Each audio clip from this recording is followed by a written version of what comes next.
Right, so we've probably got about 10 minutes till Karma wants a feed. Okay, guys. She's good at the moment. Yeah. Well, Skid Fizz fam, today we're going to be talking about our home birth experience. I say our because it was like just as an experience for Darren as it was for me. We were in it together, weren't we? We were a proper team, and obviously Nia and Sienna were as well. It wasn't difficult for me, but it was definitely an experience for me. Well, you did lose out on a lot of sleep, didn't you? Yeah. As we'll go into, like, explaining why. So, why did we want to have a home birth? Well, I've obviously had two other children, Mia and Sienna, and they were both in hospitals. And I didn't particularly find them a very positive experience. They're very special to me and beautiful births, but it was quite scary at being in a hospital.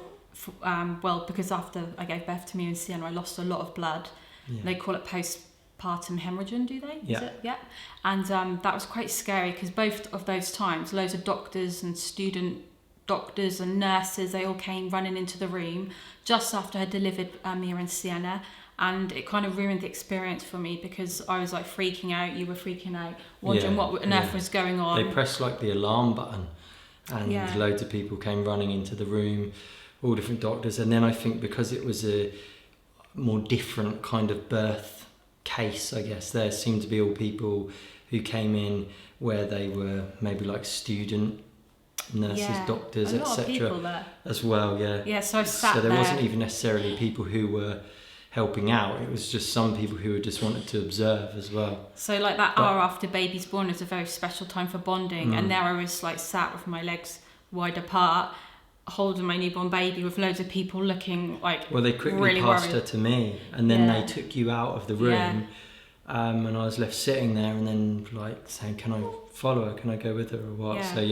And it was a very similar experience as well for when Mira was born. You obviously weren't there, but that was quite scary for me. I thought that was because I was 16 then, but it happened with Sienna. So there was a good chance that could possibly happen this time. However, the midwife gave us the all clear, and she said that would be fine to have at home. It wouldn't guarantee that it wouldn't happen again. I may have to go to hospital, but the midwife said it was okay. Yeah. And I had this feeling deep down that if I was to give birth at home, I feel like that wouldn't happen again, and we'll tell you later what actually happened. Very good news. Yeah. And then also we wanted to have a home birth because we wanted the whole family to be part of the experience. So obviously you can't have your children there in hospital, so that would have meant that Mia and Sienna would have to be looked after by somebody else, and then we'd potentially come home with a brand new baby, but they would have missed out on the whole birthing experience, you know, getting all those hormones in them for when the baby's born, and they'd have missed out on a valuable life experience, I felt. We never knew how big an experience it was going to be for all of us either, even though we'd kind of visualised what was going to happen and talked it through with the girls about how the experience is going to go, what could happen, what could not happen, etc. It's still, you can't ever grasp exactly how big an experience it will be till it happens, can you? Yeah, so we were able to all be at home, and also I like the fact that I'd have all the home comforts. I really like this house have a good feeling about it, so we had a nice big bathroom, nice big bedroom. It just seemed like the perfect place to give birth, so that is why we basically wanted to do it. We wanted it to be more of a natural... It all fell into place, yeah. Felt right, didn't it? So when I found out I was pregnant with Karma, I never thought to have a home birth. It was like, she's going to be born in the hospital, just because of what had happened in the previous two pregnancies, and also just because it sounded quite scary and messy giving birth at home. But it wasn't until I was like 5 months pregnant perhaps, that it then started to dawn on me that perhaps that was an option. We moved into this beautiful house. One of the midwives had said to me, she was a new one, like a replacement one. My other midwife wasn't there for that appointment, and she said to me, are you having a home birth? And I was like, no, but then that like sort of triggered it in my brain that perhaps I could, and then they said that I could have one, even though I was deemed higher risk because of the blood loss. They said that it's still an option, but I just have to bear in mind that there is the potential risk it could happen again at home, and then I would have to potentially go to the hospital. And I weighed up the pros and cons, and we decided that let's go for the home birth. So we prepared all our home for that, and we've actually made a video which you can watch preparing the house for a home birth, so you can see all the things you need, because it can be a little bit messy and you need lots of towels and buckets and stuff. So we got all that sorted. But then we didn't actually necessarily need all that, but it was just preparation. Yeah, we didn't end up needing a lot in the end. No, like the shower curtain and things like that. They all went to a charity shop, unused. But I feel like the most important thing we both did, especially me, was preparing my mind for it, for what it was going to be like, visualising. And even if it would have taken place in a hospital, I still feel like it's a really good idea to visualise and prepare your mind about what's going to happen to your body, and like go through it in your head, just as you would if you were going to have an exam or if you were going to run a race, like to prepare yourself. So I did that, and that actually really, really helped. I feel like that was key to the experience. Respecting like how big a thing it is. Yeah. So it's exactly the same as preparing for a marathon, if not even like more intense. So if you were going to prepare for a marathon, like the studying that you do up on that and figuring out exactly what your plan of action is going to be, and then obviously getting your body ready for it, like all the training runs or that type of thing. So obviously you want to be eating right and keeping yourself really fit and healthy, ready for that like endurance test almost. I feel like it's really important to learn about what's going to happen to your body. So with Mia and Sienna, I didn't really understand what happened. I thought, right, you dilate and that's it, and you feel some pains. But I actually really looked into what actually happens when you give birth, the changes, the hormones that release. That really helped, because I was like more in control of my body, because I kind of knew what stages was happening. I felt like I was like on the same level with the midwife in terms of I knew what stage I was at. So when she said, oh, like for instance, your cervix is not quite there yet, I'd already read about that happening to other women. So I kind of knew what was going on. So that really, really helped. And then also I prepared myself mentally as well by reading lots of positive home birth stories. That's really good. So if you like focus on... means about 10 books like that from cover to cover. So Ina May Gaskin, she's a really good person to read if you want. And there's also a book called The Positive Home Birth book. I think that's really good. So just type in positive births, natural births, home births in Amazon or like Google it, and then you'll be able to find some great books. Go to your local library. I got some from there as well. And that really, really, really helped me as well. So I guess then the next step was, after all of the actual preparation, 9 months and 4 days later, your waters broke in the middle of the night. Yeah, which was a shock to me, because that had never happened before. With Mia and Sienna, my waters broke when I was like about to push her out. And it actually wasn't like how it shows in films, with a gush of water on the floor. That does happen to some women, but I think it's quite rare. It just felt like I'd wet myself, just little trickles. We woke up and we were like a bit worried that we're going to get too overexcited, and we did get overexcited. Well, we were ready. We thought she was coming. That was it. But I didn't feel like any pains or contractions. It's just the waters had broken, and then nothing else happened. You were feeling like little stomachy rush type things, but obviously that wasn't. Well, that either could have been the beginning of it, and then, because what we were going to mention was, apparently getting into like problem solving mode. So once you take your mind off being in, because obviously hormones play a huge part in all of this, if not like they fully dictate everything and how it happens. So I think because then the sun rose and it was just like a normal day, the whole thing like came to a stop. And then we actually had a whole day of just walking around, went out for some food while I was leaking the fluids. And obviously we were thinking, wow, this is a slow process. But then you spoke to the midwife and she said that you can go into labour 12 to 24 hours after your water's breaking. And so actually we had a full day of like, you kind of, I don't know whether it would technically be deemed in labour or what, but I feel like, just call it pre-labour. I felt really strange, like mentally I felt quite spaced out. I don't know if it's because I was anticipating and I was nervous, or whether that was my hormones, me preparing, but I felt really out of it and really strange. And like I said, my tummy kept getting little pains now and then, but it wasn't contractions, wasn't even the early contractions. I knew deep down this wasn't quite right. So the midwife said to me, she's like, you're probably going to go in labour this evening when it gets dark, the kids are in bed and you feel relaxed. And then literally like clockwork, that night I woke up about 1 o'clock in the morning. Which was 24 hours after. And like I was getting 24 hours period after. Cramps, really light, mild contractions, because I knew they were contractions because they were happening like rhythmically, like I don't know how many minutes later was this, just say 15 minutes later, then I'd get them again. So I decided not to wake them at this time and get them overexcited, because we were quite lacking sleep. And I felt really excited, but I felt calm. So I was like, made myself go back to sleep. A good idea is not to like get too excited early on, and like to really focus on that, because the contractions are going to get a lot more painful. So I was like, if I go to sleep, hopefully I'll sleep through a lot of it, and then I'll be like restored with energy, and then I could be able to deal with it when it actually gets hard. Yeah. And then an hour later? An hour later, I was like, I decided that I needed to wake him up, because they were actually getting quite painful. And compared to my other 2 previous labours, they were really, really long and drawn out, but this felt like it was actually progressing quite quickly. The fact my waters had broken, and then that I was feeling them progressing quite quickly, I was like, I have a feeling this labour is going to be different. Yeah. So that was quite exciting. So we woke up, we called the midwife to let her know, because obviously you have to let them know so they could potentially like have you in the back of their mind to come. Just so they're ready for them when you do give the call and say, "No, I need you." They say to let them know straight away as soon as you notice anything. So we said, "Oh, it's like quite slow at the moment. We don't really need you here." And she said, "Well, I'm a bit of a way away, so make sure you let me know well in advance." We were expecting, because with Sienna it's 14 hours, you said with Mia it's even way longer than that, wasn't it? 48 hours, yeah. Wow, 48. So we were expecting, like, we'll call the midwife and then we'll probably be ringing her again in about 12 hours and saying, "Oh, now it's getting started properly." Yeah.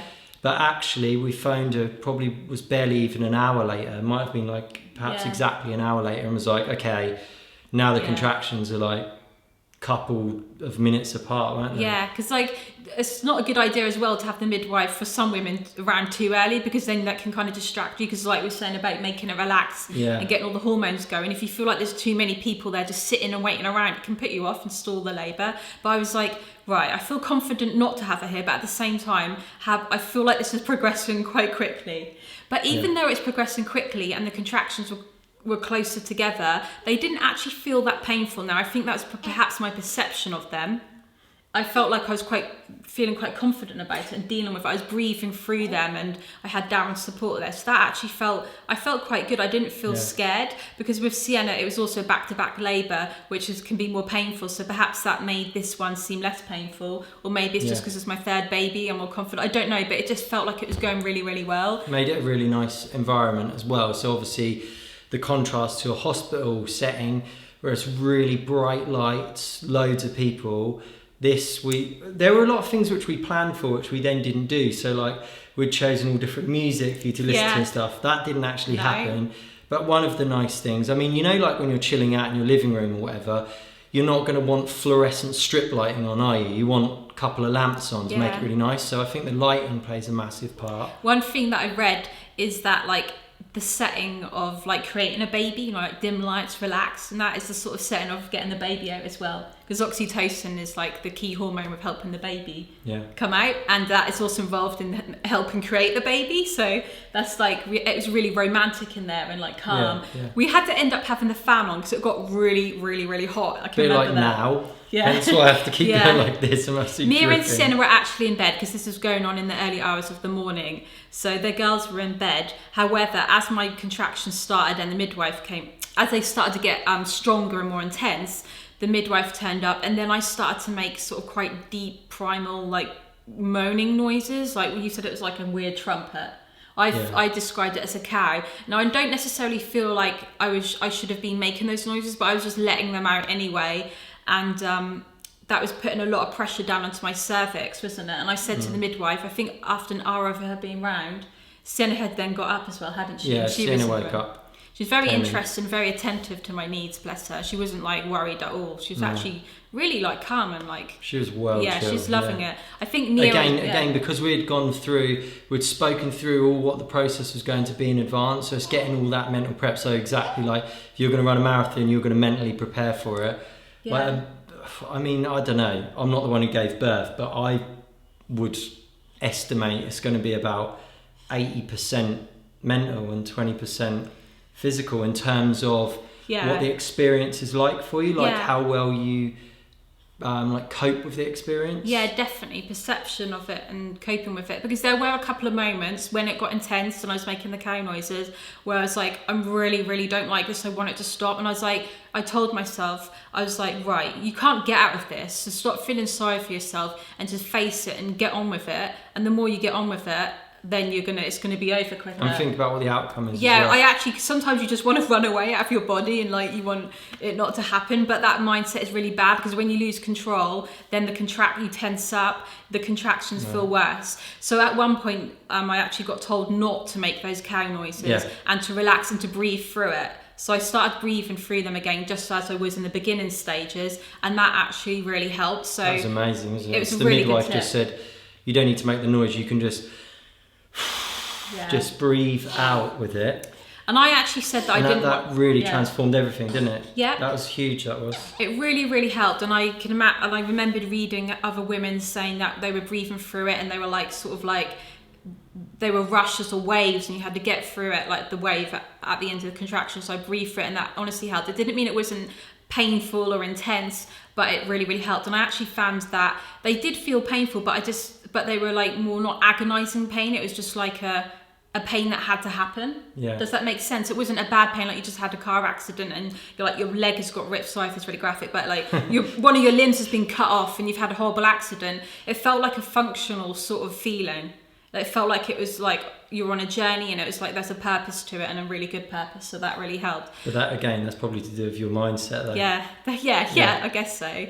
So it got to one point where I guess this is when I sort of getting a bit impatient and starting to feel sorry for myself a little bit. I asked the midwife if she could examine me and find out how dilated I was, and there was actually good news, because she said I was dilated, but I just had a little bit of cervix that was stuck, like a lip. I don't really understand this fully, but there's a little bit of a lip there that needed to retract back.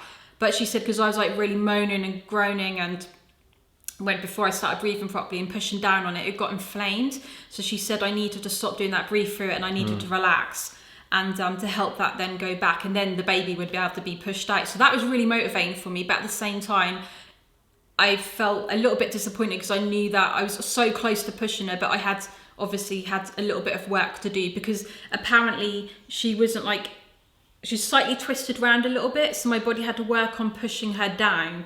And I think that I reckon my labour would have been even quicker if that wasn't for that like positioning. So just after that, that Mia woke up as well. So then she came in. So we had 6-year-old Sienna and 13-year-old Mia in the room as well. And that's when we moved from the bedroom into the bathroom, isn't it?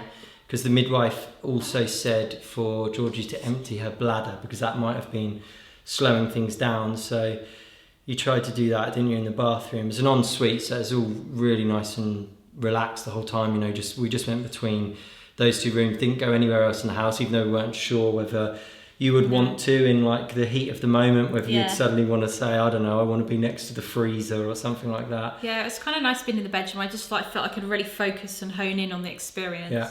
So we went in the bathroom again, just really low lighting, just like one little light on in there. Yeah.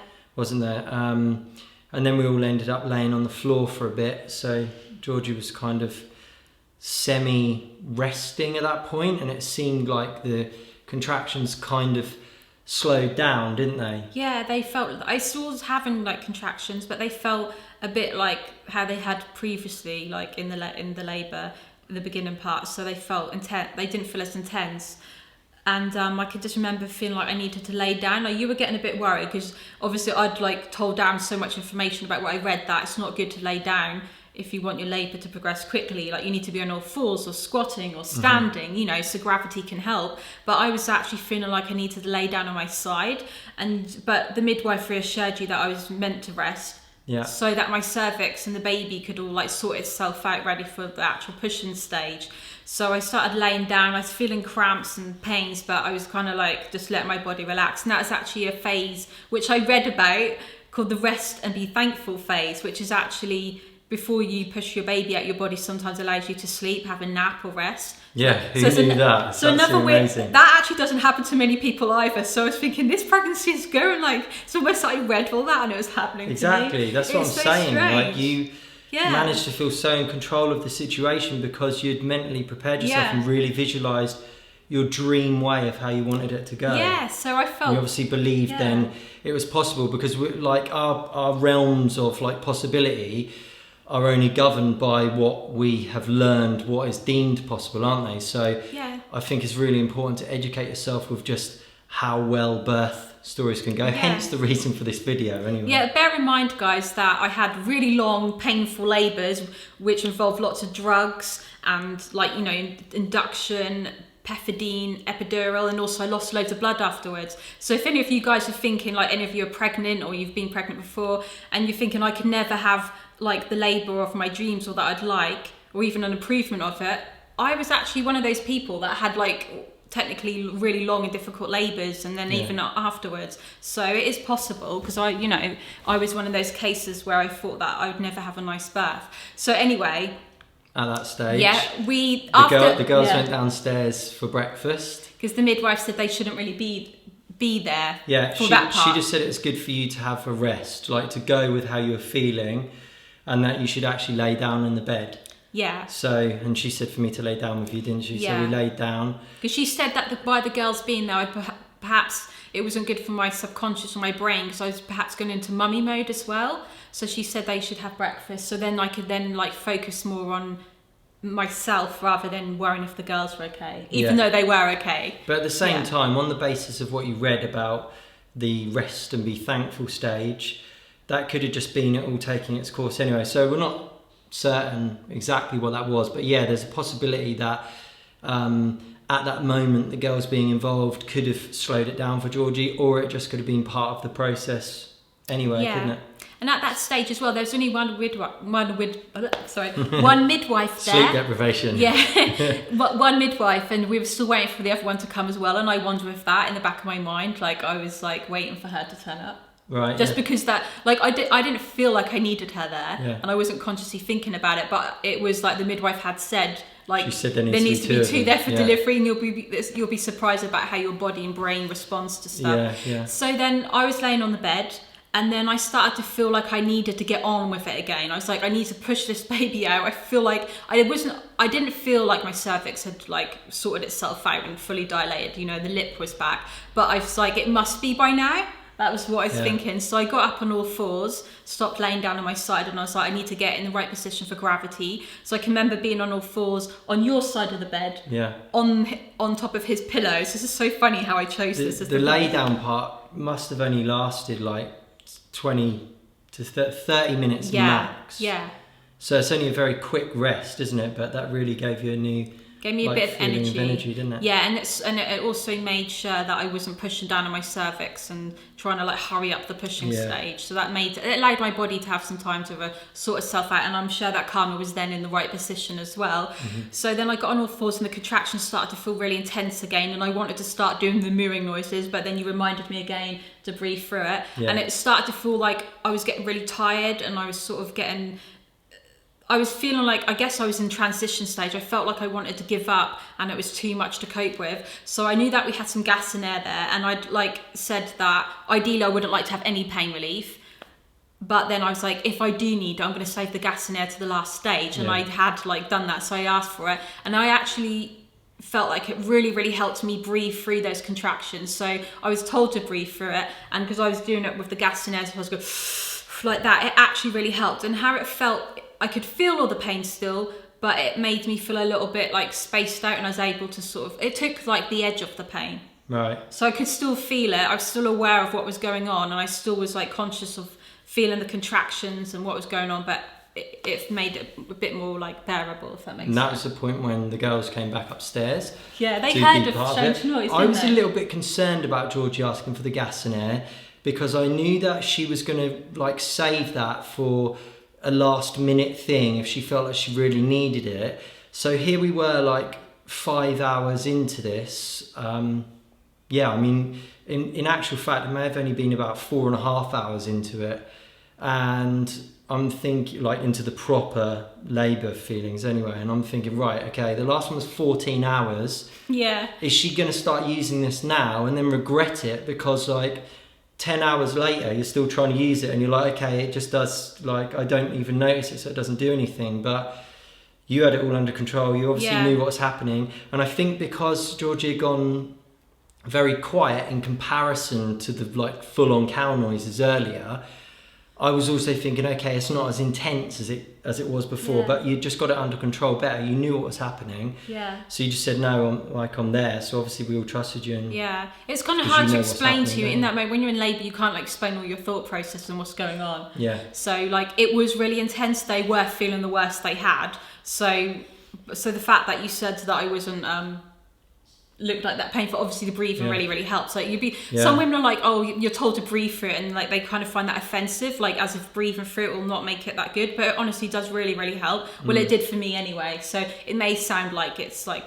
just stupid, you know, a bit like airy fairy, just breathe through it and it'll be fine. But it does honestly help because it helps you stay focused and in control. And so then I was on the basically I got on all fours, and then I even started leaning on the headboard, didn't I? Yeah. Because I was like, I need to raise myself up, so because everything I'd read is that you need to help gravity take its course with the baby. Like when you're laying on your back, so I delivered Mia and Sienna laying on my back, and it took ages to push them out, literally ages. It was horrible, and I was like, I don't want this to happen again. I was like, I really was feeling impatient. I wanted to get her out. I was like, I need to push her out. I'm getting really tired and fed up now, even though it has only been like 4 or something hours. Yeah. In the moment though, time seems like really weird, like it could feel like forever. So I was on the foot of the bed. Every time I felt a contraction, I started breathing the gas and air. Then the midwife said that I should have something to eat, which made me literally want to gag. Yeah. But so you were like, what do you want? And I remembered we had some She chocolate. said something sweet. She said to have something Yeah, sweet. so I didn't knew she? we had chocolate. Like we'd been stocking up on chocolate towards the end of my pregnancy as little treats, weren't Yeah, we? yeah. Were like our last moments together to eat chocolate. So Darren brought up this like Ritter Sport marzipan, and I looked at it and it made me feel really sick. And then he was like, I was like, just one square, but I just bit off half, didn't I? Yeah, I tried to give her a square and she just wouldn't even bite, like take the whole It's not thing. like me at She was all. pushing it out of her tongue and then just bit half of it I off. know, that really made everyone laugh, I think, because Yeah. it just seemed like such a puny little amount. But it really, really helped actually. I felt the sweetness go into my body, and it kind of like perked me up a little bit, whether it's just, I don't know, it just Yeah, so seemed to help. thanks, Ritter Sport. Yeah, thank you. What was really funny was I was really like biting on the gas and air like mouthpiece, and that kept coming off, and it was really hard because I was like, a contraction was coming and I was just trying to put it back on. Like I was really like relying on that. Yeah. And also I have to point out, Daddy Fizz kept massaging and pressing in the base of my back every time I got a contraction. So throughout the whole of those 6 hours, because that's how long the labour lasted for, Daddy Fizz was doing that. And if he wasn't able to quickly do it in time, I'd be like, please, it's coming. Yeah. So it really, really helped having that Yeah. counter pressure on your back.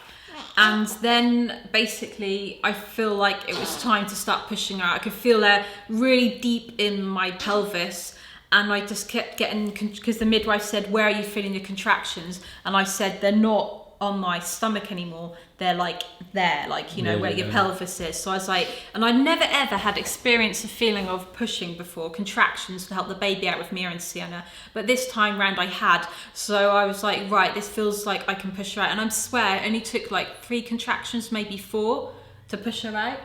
Yeah. And I could feel them pushing her down, and I had to breathe for it. The gas and air ran out on the last 2, so that meant I was like panicking, like there was nothing there.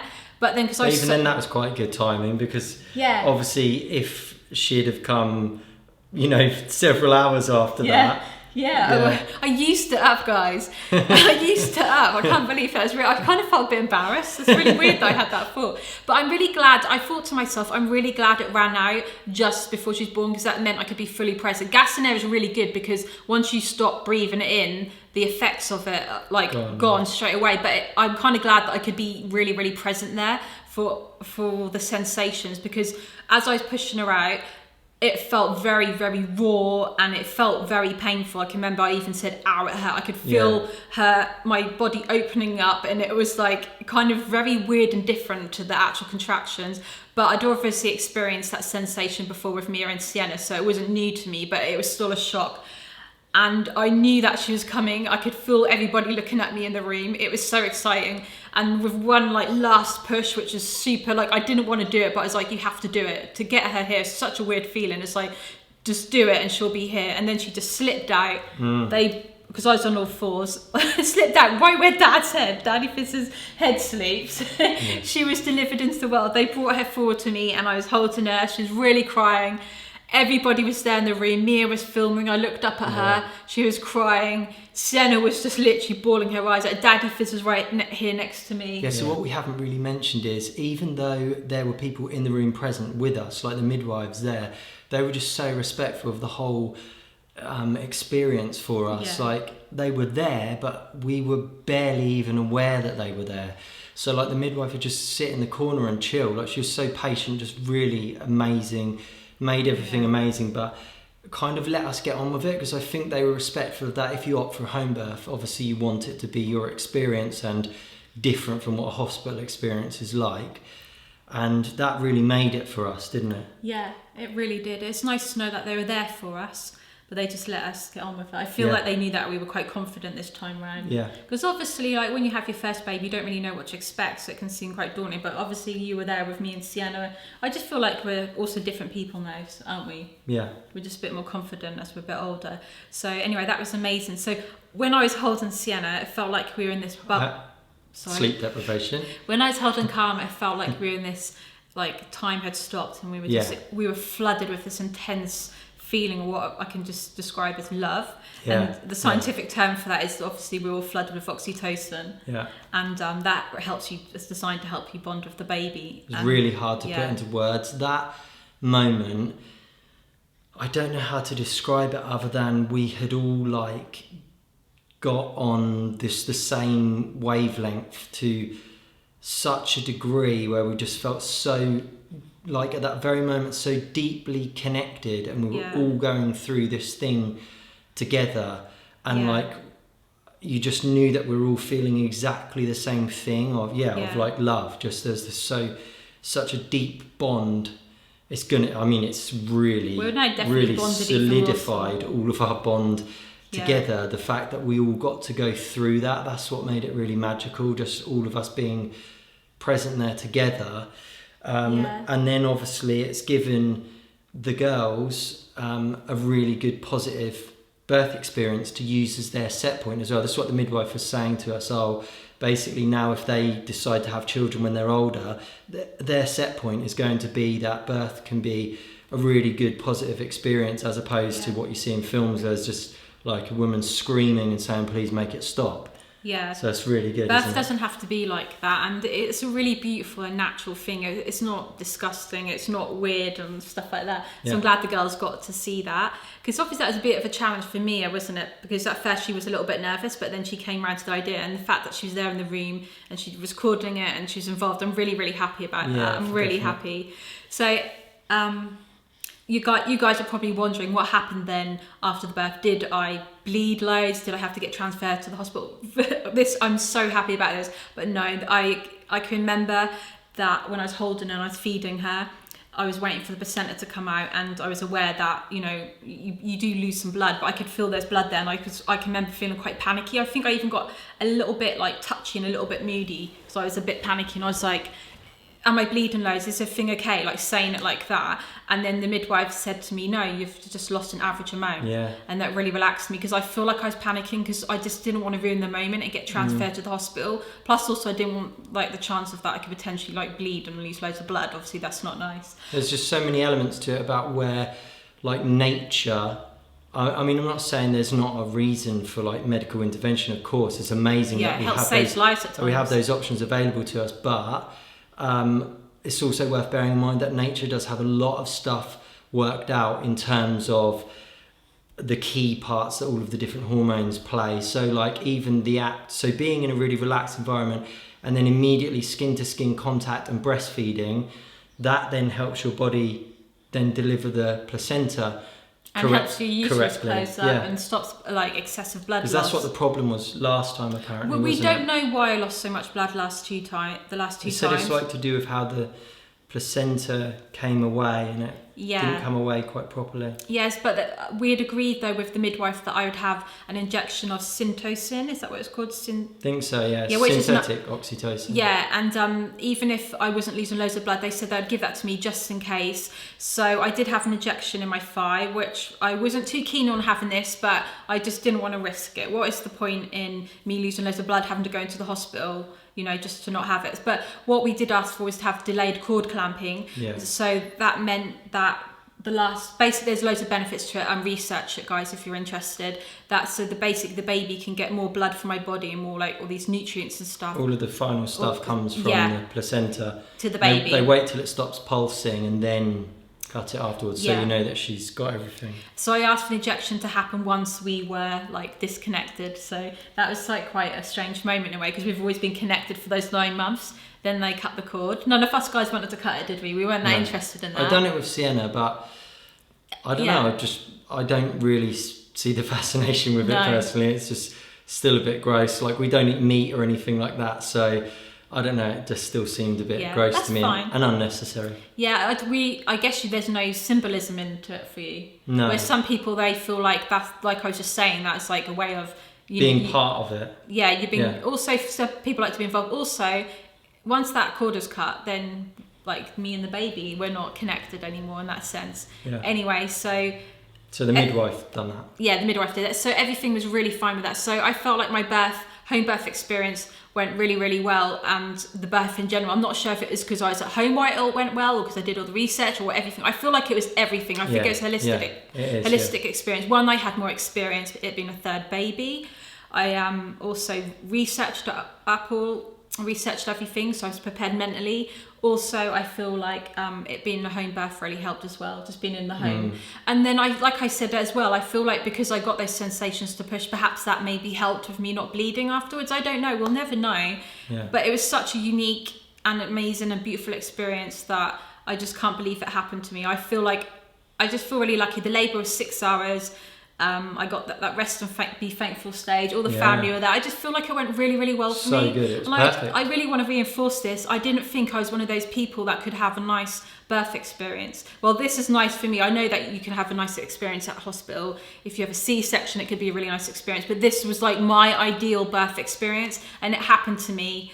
And I just wanted to encourage any of you guys that you could actually have your dream birth experience wherever that is, wherever you want to do that, however you want it to go, it can happen to you as well. Like, you don't, because I can remember, I always said this to you, when I was giving birth to Sienna, I can remember telling myself, don't ever give birth again, Georgie, because it's so painful. Don't forget the pain. So I went on about that for quite a long while, just saying, like, really trying to reinforce that in your mind, to make sure you never forgot it, so that you never went through that again. But realistically, you didn't go through it again. No. Because, you gave birth again, but you didn't go through the same experience. No. So if any of you are really frightened of birth, or, or you feel like you don't deserve somehow, or you don't feel like your body is like able to give birth in a nice way or safely, like, I honestly thought that perhaps I was a little bit of I always thought that if I didn't have any like hospital help, if I was to say in the olden days I was to give birth, I probably would have bled to death. I kind of had that story. That's what we thought. It's what we've all thought the whole time, and always said that you could never give birth not in like a hospital setting, and even then you run the risk of literally bleeding to death. Yeah, you were a little bit nervous about that, weren't you? Yeah, I was, but that's why I just really respected that you just put so much time into really researching it and figuring out what you're doing and being able to visualize it. Because I don't think we had ever thought before like about comparing it to a marathon, but as soon as you do that and you start giving it that level of respect and thinking about exactly how big or how challenging an experience it can be, and then prepping yourself for it, because once you're prepped, then obviously it can become easier because you've already thought through it and thought, right, this is what's going to happen. It's going to feel intense. It's going to be really intense, and here's all the different phases what I can go through, and here's what may happen, and here's what I want to happen, and what I'm going to try my hardest to make happen. And then you did make it happen. I was even prepared that sometimes you can have it all prepared, and obviously some things can crop up what you're not expecting, but at least you know that you've like kind of planned it, and that makes you feel a lot more comfortable. And I can guarantee, even if you've planned it, not everything goes to plan. A lot more things will go to plan than if you hadn't. Yeah. If that makes sense. We were still prepped for that. You may have to go to hospital, weren't we? That's why I'd packed the hospital bag. Guys, we were like, potentially Georgie may get to deliver the baby at home, but then the second she is coming to the world, then Georgie might start losing a lot of blood and have to be rushed to hospital. That was like the worst case scenario for it. But however, even with, like you said, even with that idea, you still knew that it would make it nicer because you'd get to go through the whole actual delivery and stuff at home where you assumed you'd feel more relaxed, and having gone through it, obviously you were a million times more relaxed, don't you? Yeah, so I just feel really grateful that we were able to have this experience, and it just went really, really well, guys, and it's amazing. I feel like we're really bonded for a family, and also I'm so glad that Mia picked up the camera and was able to film it so you guys could experience this as well. And yeah, it's just amazing, guys. I just can't go on about it. I'm really glad we're doing it now. Thanks to all the midwives, thanks to Mia, thanks to Sienna.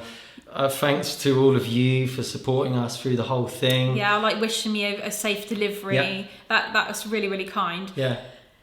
I mean, even that is all playing a part on your mindset as well, isn't it? Yeah. Loads of really kind well wishes from everyone.